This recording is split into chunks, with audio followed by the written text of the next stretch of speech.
Namaskar, hello and welcome to this very special broadcast from the Arogyam Institute of Integrated Medical Sciences. We have all heard about the circle of life. Today is 14th of November, and we are all united across the globe by this blue circle, which has been adopted as the symbol for diabetes care. November 14th every year since 1991 is commemorated by the International Diabetes Federation as the World Diabetes Day, and it became a UN Day starting the year 2006, whereby it came under the ambit of UN and the World Health Organization. The very need of celebrating a World Diabetes Day emerged because of the lack of awareness about this chronic disease. Uh, in fact, these are the global statistics that 50% of the people remain undiagnosed. This is a disease which has to be managed, but then half of the population which is suffering from diabetes, they go undiagnosed. And that is where the role of awareness comes into play out here. So we have with us the founder of the Arogyam Institute of Integrated Medical Sciences, which rhymes with the legendary, the premier All India Institute of Medical Sciences in a way. And we have a graduate from that very premier institution, Dr. Surbhi Mittal. And she is a general physician by choice, a clinician, a doctor on record, she calls herself.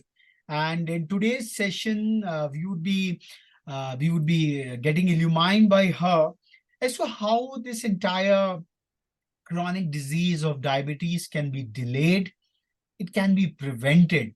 And the last step, obviously, is all about how to manage diabetes, because diabetes has the bigger challenge that if it goes undetected, it can lead to severe cardiovascular diseases, loss of vision, kidney diseases, nerve damage, oral complications, and complications in pregnancy. So it can be well managed, but then detection is so very important out here. So welcoming Dr. Surbhi on this World Diabetes Day. So your opening remarks about this chronic ailment called diabetes. Yeah. So diabetes or madhumeh is a chronic lifestyle disorder, and as the statistics of the IDF go, that 1 in 10 population is already affected with the diabetes. The diabetes mellitus type 2, which we say. And we know that diabetes is a silent killer, because it starts insidiously. It starts without much warning signs, but then when the onset of diabetes results in various organ complications, and often it is damaging your body when you are not getting to know that. So it's not just the sweet people or those who get diabetes. A little bit of consciousness and awareness would help to delay the progress of the disease, the onset of the disease, and then we can prevent it. We can it will enhance the productivity, reduce fatigue, reduce tiredness, and of course better health and lesser complications. So Dr. Surbhi, before we go to a doctor, because in our own culture, like going to a doctor is a scary thing until or unless something really goes, any discomfort or a disease goes to a chronic level, a level where we are not able to subside it. So what are those early signs ki I might be having diabetes? Because detection, as the global statistics are showing, that half of the population, half of those who might be having diabetes, it goes undiagnosed. And as you said, it's a silent killer. So what are those early signs which come to us so that it can give us a warning call? Oh, it's a time for a medical consult to this effect. So the classic triad of polydipsia, polyphagia, and polyuria, which means polydipsia is increased thirst, and polyphagia, increased hunger, and polyuria means increased frequency of urination. So, both all these three So symptoms for are simplifying for our classified. viewers away from the medical, typical, I would say the obtuse part, ज़्यादा शुद्धा, प्यास ज़्यादा लगना, excessive thirst, Thirst, excessive hunger, and excessive urine. urine production. Yeah. Yes. So these are the three symbols which probably are the first signs over there. Please, Dr. Surbhi. So this is there, the first three classic triad, and then a bit of blurring of vision, tingling numbness in the hands and feet. Now, these signs come later, but these are also there. And then unexplained weight loss, which is happening, rapid weight loss, and even for that matter, tiredness, fatigue, a desire not to work, actively, can't or ज़्यादा होना. Got it. yes, थकान होना, fatigue होना, tiredness, wounds which are not healing, or frequent infections. If suppose there is a cut or somewhere, it will take longer to heal.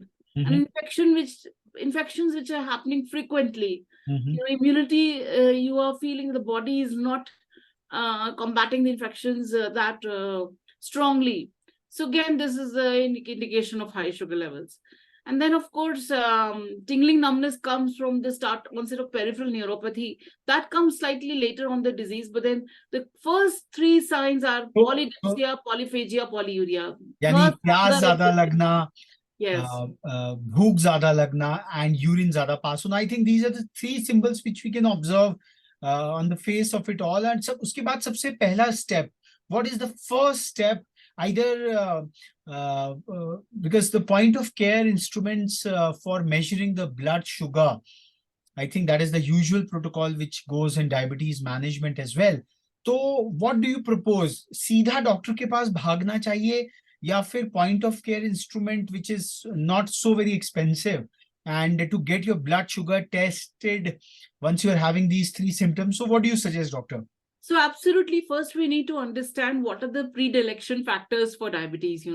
A strong family history wherein the mother or father are having diabetes, the child, is at risk. And so this is something which should flag a warning signal in the mind that, okay, I'm having these symptoms, I have a strong family history, so I'm at risk for diabetes. Mhm. Second point is that, of course, if you are weight, being overweight or obese, a BMI greater than 25 or reaching 30 with a lot of abdominal girth. In North India, we find that the belly portion, the abdominal girth, is quite found in quite a lot of people. And it's found that the abdominal girth is proportional to the diabetes risk. Researchers have proven that. Again, as you can see in this picture, the age is also a factor. After 45, the diabetes type 2 risk increases. And then we have ethnicities, wherein we are saying Black Africans, South Asians, African Caribbeans have a greater risk. Inactivity, sedentary lifestyle is a very important factor in contributing to insulin resistance and weight gain, and thus contributing to diabetes. And then gestational diabetes, which means that those women who have had diabetes during pregnancy are at increased risk to develop diabetes type 2, diabetes mellitus, which we say, when they are, postnatal, So after. for our viewers, again, simplifying the medical steps, like if you are having the three proclivities of excessive thirst, excessive hunger, and excessive urine passaging, so you can just quickly go to the background of it all. You can quickly get ki bhai, this is happening because of diabetes.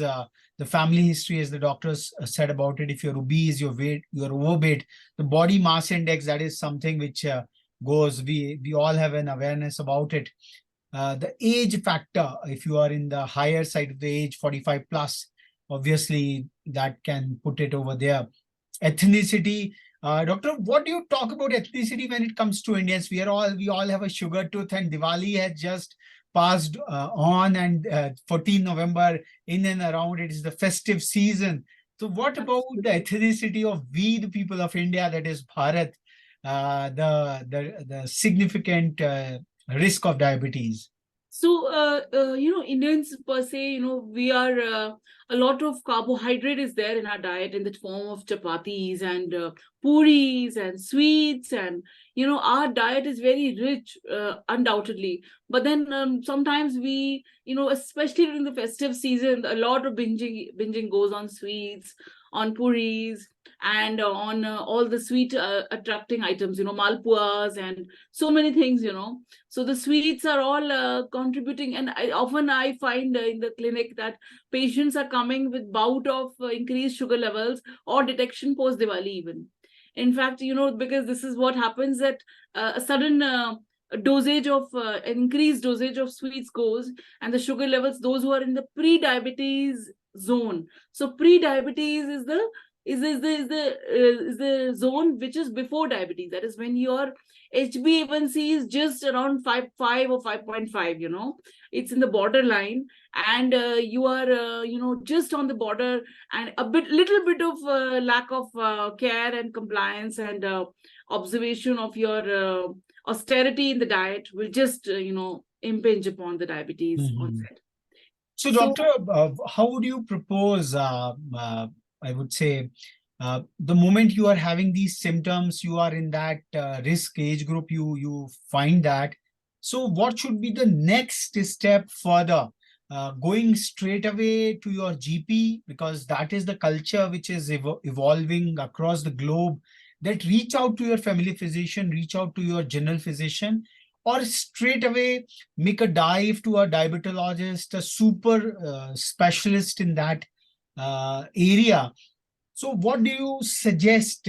Is diabetes such a chronic or a dangerous phenomena that you have to go to that super specialist care, or a GP can be the first landing point for assessing the preliminary risk and then forwarding you further?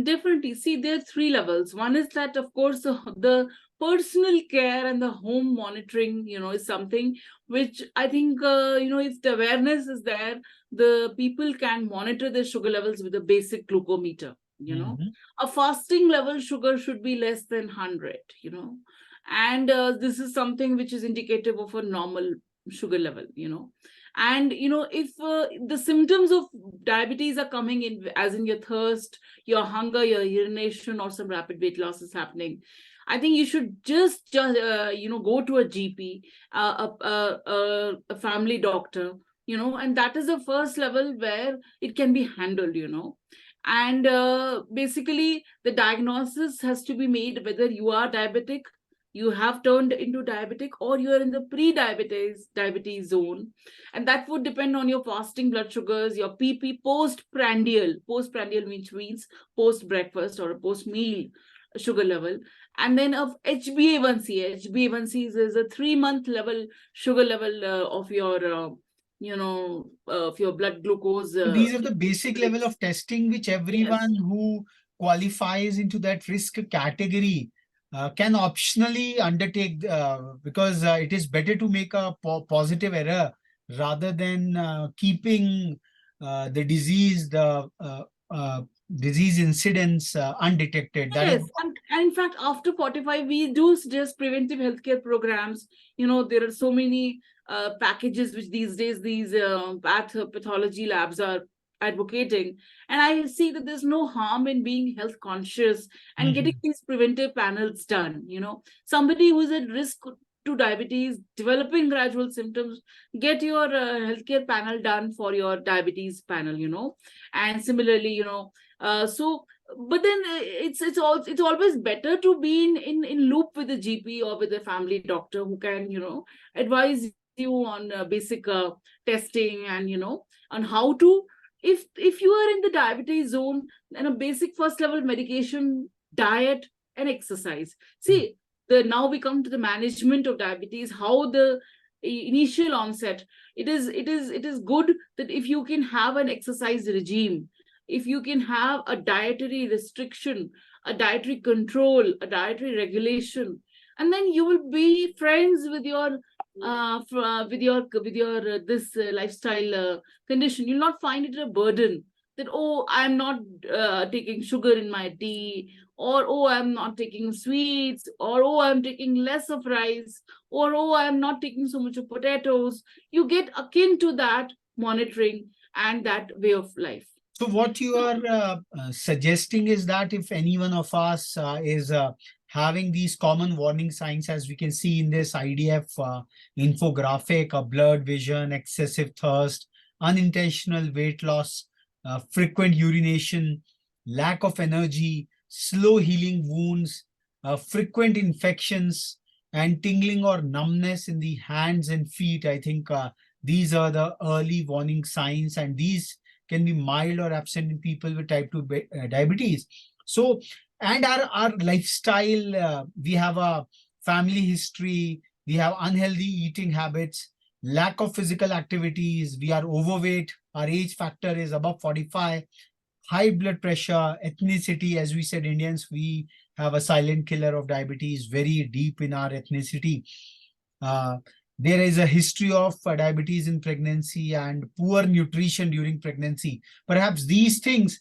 So we start from the very head start. We start on reducing the risk factors. We start on a healthy regime, as doctor you are saying, and you are also saying straight away adopt the personal, I would say, detection part. Even if you are not able to go to your GP first, start a personal measurement regime, get a glucometer back home, get your HbA1c measurements, and perhaps that is the first and the foremost step. And as the IDF says, that education today can help protect tomorrow. So it's quite a kind of an epidemic under quotes, which is spreading so very fast that 1 in 10 people now live with diabetes. It has come to a significant proportion of the population. So the education part is important. The preliminary steps can be safely deployed even at the home level. And for advanced level of management, I would say secondary level of management, you can straight away go to your GP itself. And from there, the care starts. And doctor, now tell us more that, okay, we have these warning signs, we have the risk factors, diabetes has come to us, like the levels 120 is the common healthy level, and we touch upon.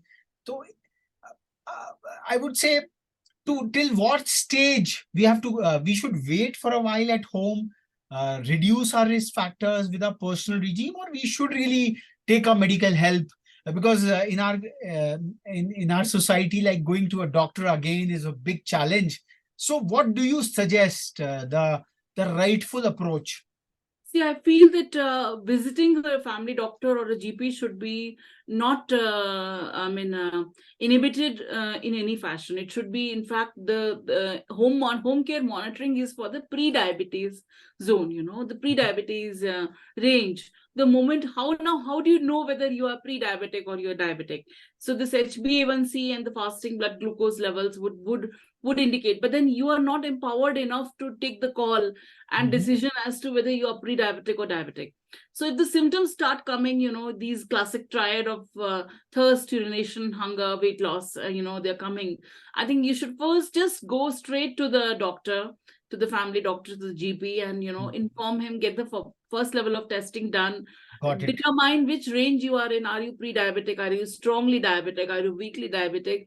What zone you are in, and then the management starts. And then if the family doctor feels that you need to be referred to an endocrinologist or a diabetologist, even that may be that is So also at very this important. healthcare level, you are saying that detect, be health conscious, detect it. The moment you get Yes. detection, either by a glucometer or by an HbA1c, which is also over the counter kind of a test, no harm in giving you a blood sample and getting a 3 month kind of a data point with you. You should not lose out time to visit your GP first, who is Absolutely. Because conveniently located. You don't have to take an appointment to a super specialist who might be located far off or a yes. distant part. But doctor, one more predicament which we people in India are facing. Like it's good that Dhanvantri Jayanti has just passed away. we celebrated the National Ayurveda Day. Apart from the self-medication, apart from the prevention part of it all, apart from the embarking upon, because somewhere feeling unhealthy is a kind of a taboo in our society. Visiting a doctor again is not so easy as like visiting a temple or a restaurant or other merry-making occasions. And with the advent of a lot of this Ayurveda, non-conventional tradition medicine, which perhaps have a lot of claim in the making, devoid of empirical evidences or whatever. So how this the pathies, the medicinal systems, whatever we have, because somewhere or the other, the elderly is in our society. ना ना लल्ला मुझे तो diabetes मुझे कछु ना है रो मैं तो बू बाबा को चूरन खा रही हूँ मेरा तो काम है जाएगा. So this is the kind of a general response we have. So what kind of a balanced approach you would like to? Should we really go to an allopath GP or an Ayurveda doctor or a BHMS doctor is sufficient enough to hold on to you? See, this is a very interesting question, and the answer to this lies that, firstly, that allopathy has a very, a kind of a sure shot kind of a cure for diabetes for the higher levels, and because the moment the sugar levels go high, it has to be controlled by insulin, it has to be controlled by anti-diabetic medicines. It becomes life threatening to leave sugar levels at high levels, from at the level of 240, the ketoacidosis and the traces of ketones start coming in the urine. Many people, we are not conscious, we're not aware of this, but then high glycemic index, of the foods which we eat, hyperglycemia, the highest complication is a coma state. And that is something which is, it gives a warning signal in the form of ketones in urine. When there's foul smell or odor in the breath, ketosis is a fruity smell in the breath and also in the urine. So this is an indication. And again, there is another extreme of this. Another extreme is hypoglycemia, where sugar levels are very low. They go up to 20 to 40 to in that less than 60, 50, and this kind of a range of sugar levels is often seen in insulin patients, patients of diabetes who are receiving insulin, elderly patients often get hypoglycemia. So these are the two extremes, and this is controlled by allopath alone. And this is something, if you are having a hypoglycemic incidence, you need a bolus of glucose through injection, which will immediately pump up the sugar levels, otherwise the brain will just conk off. Similarly, hyperglycemia to the level of ketoacidosis will need an insulin bolus syringe injection to rapidly get down the sugar levels. So the bottom line, what you are suggesting is education of diabetes is good. There is no taboo about it. We understand that if diabetes goes undetected, it can lead to a host of complications which would be coming shortly out there, and diabetes can be managed, it can be handled. It is not that a dangerous kind of a disease. But the moment you get the diabetes detected, don't hold on. Even if you are doing whatever you are improving upon, you are going on to your new year resolve, or whatever supplementaries you are having, whatever I would say from the conventional wisdom, you are getting a lot of nuskhas in your life, but then getting it interpreted scientifically, empirically, rush to your GP. There is no point in going straight away to a super specialist diabetologist at the very instance of it all. And the GP will take a measured, I would say, interpretation of it all, and then they will embark upon a nice, depending on the range of it all, because it's a technical aspect. It's not that over-the-counter drug ki bhai mere, I have got this layer or level, and we start consuming, because this is also a culture where a lot of pharmacies have opened up in the country, and even a pharmacist is trying to become like a doctor, because a lot of things have to be balanced around the authoritative regime. Yes, having said that, there is a preventive aspect, there is a management aspect, where diet, where yoga, where the various aspects of Ayush come into play. And I would like to lay a lot of emphasis on these factors as well. Stress. Now, do we know stress is also a very important factor in diabetes? You know, coupled with dietary binging, dietary deregulation, and stress, and then obesity, sedentary lifestyle. So this is the classic triad, and cardiac, incidences are often found in diabetics. They're more susceptible to heart attacks and silent heart attacks, and blood pressure and diabetes being a common coupling. So how we can emphasize and get advantage from the preventive aspects. Say, for example, oils. What oil you are using for cooking? What grain cereal you are eating. These breads, these pastries, the processed foods. Wherein we are having the canned pastries, the cakes, the biscuits. These are very, very rich sources of sugar. And these are often surreptitiously raising your sugar levels like anything.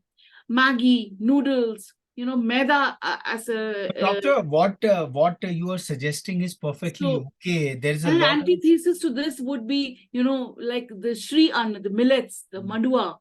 And, in yoga, we have the Mandukasan, the asanas. Similarly, in the Ayurveda, there are certain medicines which are, when they're coupled with allopathy, then they will play their role. We'll But then, just come to that, doctor. But the core takeaway, what we need to really understand. See, we are a kind of a society which is conservative, which is not so very proactive. A health-seeking behavior is not so very high in our society. So, in the Indian context, prevention is okay. If we have an ideal, healthy lifestyle, I think we will probably not have a diabetes, proclive onset of diabetes in the first place. But then the warning signal, when it comes, we then revert back to it. So what Dr. Surbhi, a competent allopath from the All Indian Institute of Medical Sciences, somewhere suggesting like, oh, it's fine. We should embark upon, there is no denial of the Ayurveda. There is no denial of the healthy diets. Obviously, it's a complete mix. The whole diabetes management is a complex mix. It's a complete yes, mix. But in the name of prevention, let's not hold it back. Let's not sit back home. absolutely. The moment you get a detection, whether through a path lab or through a glucometer, these are the two levels what she's emphasizing upon, because education is fine, because diabetes is a lifelong chronic disease. Once you embark upon it, you have to manage it. It just cannot be cured like a fever or any other health condition. It remains for the life. So obviously a comprehensive healthcare management comes into play. But then the idea is not to panic and go to a diabetologist. That is well and okay if you can reach out to that super specialized care. But then even reaching out to your authoritative GP who are trained in evidence-based medicines, not they are regulated for that frontier. They can take a call, they can interpret it across, diagnose the risk factors, the prognosis of yours, and then in their consultation, you embark upon, okay, if you are in this zone, you can come back to the normal levels. You have a preventive regime, you have a slightly lower dosage of allopath medicine, something like that. Because allopaths also these days, it is not like everyone is driving you crazy. They also have a Ayurveda component. They also have a preventive spaces over there. But the core message, what we wish Yes, to put forth from this forum today, the World Diabetes Day, don't hold back. Don't embark upon self-medication alone, because the doctors who have spent so much of time in understanding the balance of the human body, they're trained for that very specific aspect. So we are not denying the preventive aspect of it all. We are not denying the other medical systems, their impact on controlling things over and over again. But then the scientific, the empirical aspect of it all, it has to be interpreted. A regime has to be created by a GP, a certified registered medical practitioner under the National Medical Commission. This is very important because we are emphasizing upon it, because 1 in 2 cases goes undiagnosed. And the statistics are not about key, even if you are having excessive thirst, all the 6 warning signs, you keep on, and this is the reason it goes undiagnosed, because diagnosis is a medically certified diagnosis that has to be done by an RMP. And because of this, 50% of those who are having diabetes, they don't get authoritative care, and it leads, this is the last part of today's session, that it leads to these complications, the cardiovascular diseases. It comes unwarrantedly because of diabetes, loss of vision, kidney diseases, nerve damage, oral complications, and complications in pregnancy. So, doctor, our next question is, because education is important. Once we know True. that, oh, if we will not do this, what will happen? अरे मैं तो बाबा का चूरन ही खा के ठीक कर लूंगी.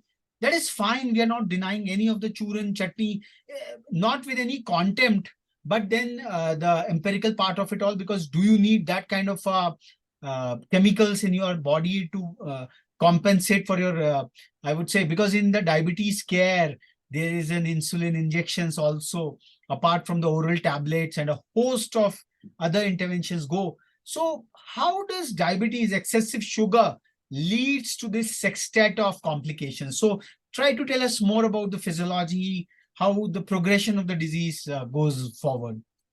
See, we advise our diabetes patients to get a fundus checkup of the, examination of the retina, the eye, every year at least, annually, that is minimum. And because, it is found that cataract develops in diabetes patients, towards the later onset. So this is one, and if it is left untreated, of course, definitely it will lead to No, but vision. before that, our question is why it happens, excessive sugar in the body, just for a layman understanding. Because Yeah. you see, you need to understand that sugar is, what is the mechanism of sugar metabolism. We need to understand that first. When we consume calories, we burn it for our various functions. The calories which come in the form of sugar or carbohydrate is burned in our metabolism when we use it. When the diabetes mellitus is occurring, diabetes is occurring when the calories which we are consuming are more than what we are burning. So what happens in a sense is that sugar gets deposited in our body. It does not get burnt adequately, because what we're using, if we're having a sedentary lifestyle, we're not burning those many calories. So we're less active. But we're eating more. We're eating So as more per of energy is getting, it's creating disease in the country, because sugar yes, is energy. But yes, sugar if is it is energy, not but converted into energy, it is then it's creating getting a disease. deposited. Yes, it is like Okay. this. The No, sugar I is am I am eating the getting body. the wealth is creating a disease. Yes, that is why we say that excess of anything is bad. So Mhm. what the body can use, if you are consuming more than what it is needing or requiring, it is getting deposited in the body and eating your own body. In a Okay. sense, in Okay. layman terms. So, Mhm. so, so this sugar is getting deposited in the nerves. It's causing peripheral neuropathy, where it's tingling sensation. That is nerve damage. Then teeth, frequent oral complications, caries, tooth infections, they happen more. Now, this is often found that sugar levels, when they're raised in the blood, the capacity of the white blood cells and the body to fight infections reduces. So it is often said that if you're having a bout of a respiratory tract infection or some infection, and if you're a diabetic, then you need to control your sugar levels, especially during the infection. Because if you're eating more and you're not burning that much, sugar levels is going high, infection will not heal, wounds will not heal. So this entire physiology of the sugar levels. If you go hypoglycemic, when a person starves, and then he feels tired, he's not able to work or function. Similarly, if you are eating more sugar, again there is a fatigue and tiredness, because that is creating the diabetes, that is creating the excess of sugar is creating the It's So it is the eating the body. imbalance in the body which is creating this chronic It's an ailment. imbalance. Yes, it's And an that is imbalance. why this sextet of complications, Kidney damage. kidneys No, get damaged. These are our vital organs, the very, very vision, vital. the Yes. heart, the cardiovascular function, the nerve Yes. damage, the neural function, because it's like you're storing more energy capsules in your body than you're consuming. And perhaps, doctor, our conventional traditions of keeping fast once in a week or once in a Yes. fortnight, so and so forth, perhaps used to do a kind of this process of autophagy, which is emerging, the intermittent fasting, which is a regular lifestyle, was a part of our tradition. And for the sake of our readers, that 1 in 9 people are expected to be affected by diabetes. And from a global perspective, if hunger used to be a challenge, extreme hunger, extreme poverty, which comes as a United Nations SDG goals, removing extreme poverty and extreme hunger associated with that, I think diabetes is the another extreme end of it all. And apart from the casual things, overeating perhaps is somewhat also leading the binging, what we keep on doing it in a sedentary lifestyle. It all adds up. It's a catalysis. It keep one thing adding to the other to the next one. And the IDF survey, as we can read it out on our screens, that 7 in 10 respondents, they were diagnosed as a result of complications. So it cascades very, very fast. The progression of diabetes, if it is not controlled, if it is not contained, checked, uh, it leads to these complications quite very fast. And 9 in 10 had experienced at least one diabetes related complication. And many were unaware of common complications like heart disease, almost 50%, and stroke. Having a sweet tooth is so good, but then that sweet tooth really can end up into this sextet. So this is not to make you panic. The whole purpose is to make you educated, aware, and as the assurance goes, and Dr. Surbhi is saying that diabetes related complications can be prevented. It is talked in the case of even cancer that cancer is curable if detected early. So early detection remains the key, and that is what the circle, the blue circle of health, of preventing, delaying, and then managing diabetes is all about. And diabetes care, doctor, maybe in this last few minutes what we have got, uh, because diabetes care is now available, it's a point of care. A simple glucometer is available at any of the pharmacy shops.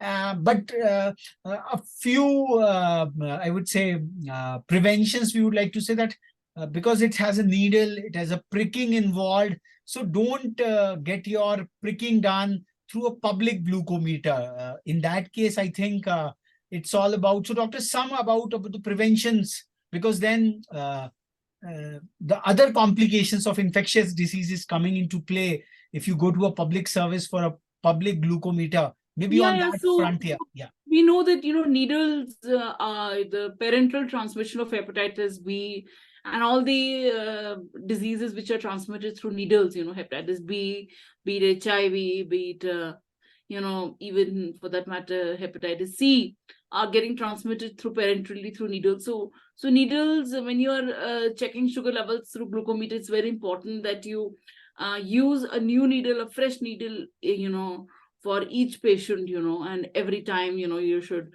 it's use a fresh. better to procure a very personal glucometer. Yes, Perhaps it's that is the advisable to best have your approach. own glucometer, Mhm. and that way you can, and check sugar levels. I mean, frequently, because those who are at risk should be, keep on checking their sugar levels. Even if there's a family history, a sibling or a parent who has diabetes, you should not, hold on and fear that, okay, if I will check, if I'm detected, what then? So education or awareness reduces the fear and brings you to reality. And the prevention is really the core, and delaying the onset management of diabetes. That's why we say it's a lifestyle disorder. We say if you learn to be terms with what your condition you're having, you will win the battle. You'll delay the onset of complications, you can prevent them as much as you can. And diabetes patients are living as long as 80, 90 years. Why Mhm. not? There is nothing which precludes you from living a normal, healthy life.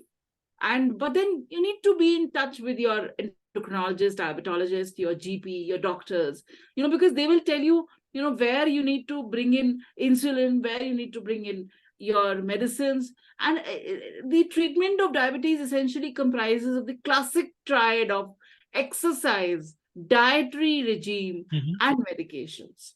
So Mhm. not just medications alone. Oh, I had medication, I have taken my insulin injection, let me devour on a box of sweets. No, that would just not help you at all. And then your dietary regulation, exercise again. Pranayam, yoga are one part of the spectrum, but brisk walking and cardiac exercise in the form of even a 20 to 30 minutes walk is said to, you know, it's said to correct the body metabolism and your basal metabolic rate, which we say the BMR. So when the metabolism goes up, what you consume, the sugar level, the calories, they get consumed and less of sugar gets deposited. That's how exercise is an importance. Again, pranayam yoga is important to control the stress levels, because this is an undetected factor, not proven much, because stress cannot be calibrated, it cannot be measured. But then stress is a factor in so many diseases. So this is where your complete management of diabetes comes into play. So, doctor, just one last question. As you said, the diabetes patients are known to live longer, and the World Diabetes Day is commemorated in the loving memory of, I would say, as a birthday of Sir Frederick G. Banting, who co-discovered insulin in the year 1922. And and then there is a general perception that, okay, now we have insulin, so what is the purpose? Diabetes care, you talked about the triad of diabetes management, exercise, dietary regime, and medication. So medication alone is not sufficient. Even getting the highest level of medication, you have to embark upon a dietary regime and Yes. exercise. So there is also talk that people who take insulin, they live longer. So what is that secret from a authoritative voice? Insulin, well, it is when we say longer, it is not longer in terms of a normal life, but then a diabetic who is Mhm. taking insulin is able to touch those higher levels of lifespan, because basically we feel that the right stage of onset of insulin has to be invoked, you know, Mhm. because what these medicines do, what the anti-diabetic medications do, they exercise more force or pressure on the pancreas. We know that the pancreas, the islets of Langerhans, those are the cells which produce insulin. So when the pancreas is like and forced to produce more insulin, naturally the beyond a certain level, then we are putting pressure on the body's mechanism, the reserves. So what insulin does is that when we provide insulin from outside, some of the medication plus insulin, that is the regime which we follow. So some of it is, of course, insulin production is being instigated by the pancreas, more force, but some is being provided from outside as well. So, and that that combination, it keeps the reserves intact. And that is how the lifespan is touching. And insulin is also very, very quick acting. Insulin prevents the organ damage, in that sense that medicines are take they have a longer life cycle to act.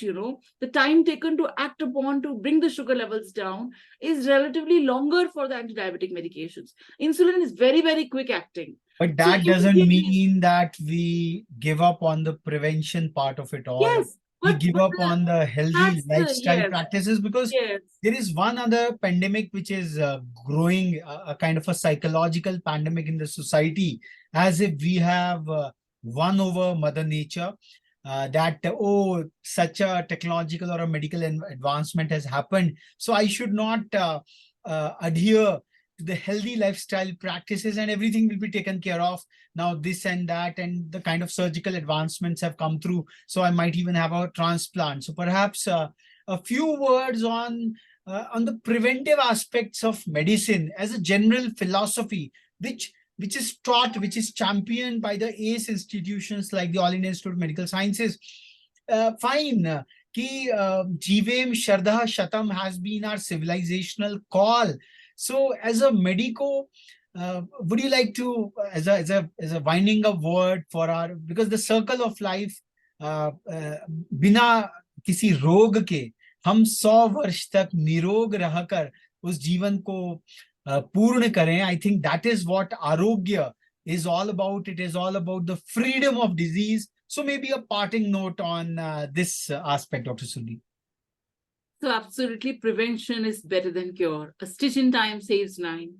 And, it's very much all the more relevant for lifestyle disorders like diabetes, wherein in the initial onset, when you're preventing the onset, and once diabetes has set in, the complications and the progression of diabetes can be arrested, can be managed, can be delayed, can be, really controlled. So that is why we say that a healthy lifestyle, healthy practices, good health practices have to be constantly followed. Whether you're on insulin, whether you're on medication, whether you are with the best diabetologist, endocrinologist of the world, if you are not stringent in your healthcare regime, in your daily exercise, your brisk walk, your pranayam, your dose of yoga, your dose of dietary regime. Okay, if I'm doing intermittent fasting, I take, you are skipping breakfast, or you are having a light dinner, or you are, avoiding sweets, and you're not, the fruits, you need to know, which fruits you should take, and which, avoid bananas, avoid mangoes. The strongly diabetic patients should take a lot of raspberries, and berries are very good. And that the dose of millets, and the dose of all those food items which are good to quinoa, so many things which are there in the dietary regime these days. Dietitians have discovered so many alternatives to good and healthy eating, which are good for the taste, for the tongue. I think those were a part of our traditional lifestyle. So going back to our traditional lifestyle, what we used to have, those practices and the core of it all emanates from that sankalpa, that abhilasha of Jivem Shardah Shatam, the philosophical precept of being arogya. We are free from diseases just because medical science has evolved to a great extent doesn't mean that we become reckless in our lifestyles, because that is what is the core of medicine. This is a different kind of a domain where we really detect it early. If the education falls very well with the kids, also with the school going kids, adopt a healthy lifestyle so that you don't fall. So it's not to create a panic, but it is to create awareness. It's to take preventive steps. We can prevent, we can delay as much as possible. And as Dr. Surbhi also talked about the proclivity of the stress incidence which is happening, we can do a lot of meditations, musical meditations, a lot of pranayams, a lot of techniques which have come through. I think the circle of life would remain healthy and happy. And Vaidyanraj के पास जाने की हमें आवश्यकता ही ना पड़े. Yes, they are available with us. And when it is needed, as Dr. Surbhi said, that the moment you detect diabetes to whatever level, whatever degree, don't delay your visit, that coercive visit to a doctor, because that can prevent hospitalizations, that can prevent a lot of complications we just talked about. Our major organ systems can get damaged if we keep on ignoring and don't take an authenticated and an expert advice. And even after medicine comes into play, mind it is just the tip of the iceberg. The 2/3 of the iceberg, the exercise regime and the dietary balance, it remains over there. So we close this special session from Arogyam Institute of Integrated Medical Sciences, which talks about body as a whole, which takes all the kind of medicinal systems into one as an integrated whole, and which also takes into account the entire circle of life as a whole as well. The psychic, जो हमारे भारतवर्ष में बात है कि आध्यात्मिक आरोग्यता, मन की आरोग्यता, उसके बाद स्वतः तन की आरोग्यता. And as Arogyam Institute of Integrated Medical Sciences talks about ahar, vihar, vichar, and aushadhi is needed, but then these three, the ahar, vihar, and vichar, they are already out there. And we in India, we have had champion, we have such a fine, refined kind of civilizational traditions. And this International Year of Millets, perhaps we will be having a separate episode on it. Now, in the market, we have got the Shri Anna, it's the International Year of Millets, gluten-free stuff. So this is not something which has come all from the West. Yes, we are indebted to them, but then we can resuscitate our civilizational paramparas, whatever good practices we used to have. We can start off doing fasting once in a while. The balance which we had struck out between the work-life balance out here, going out in the nature, doing exercises is a part of the daily household stuff. I think that is where this blue circle of life would remain blue, the color of happiness, the color of arogyata out here. So with this, we thank Dr. Surbhi for her illumining aphorisms today. And any lasting word, Dr. Surbhi, and then we will close it straight away. So diabetes is something, you know, which can be which can be managed, which can be your not your enemy, but you know, a way of life. So let us work towards a healthy lifestyle, and that's about it. So namaskar. We hope that this session would come handy to you in raising the awareness about diabetes, prevention, delay, and then management of it all. Namaskar.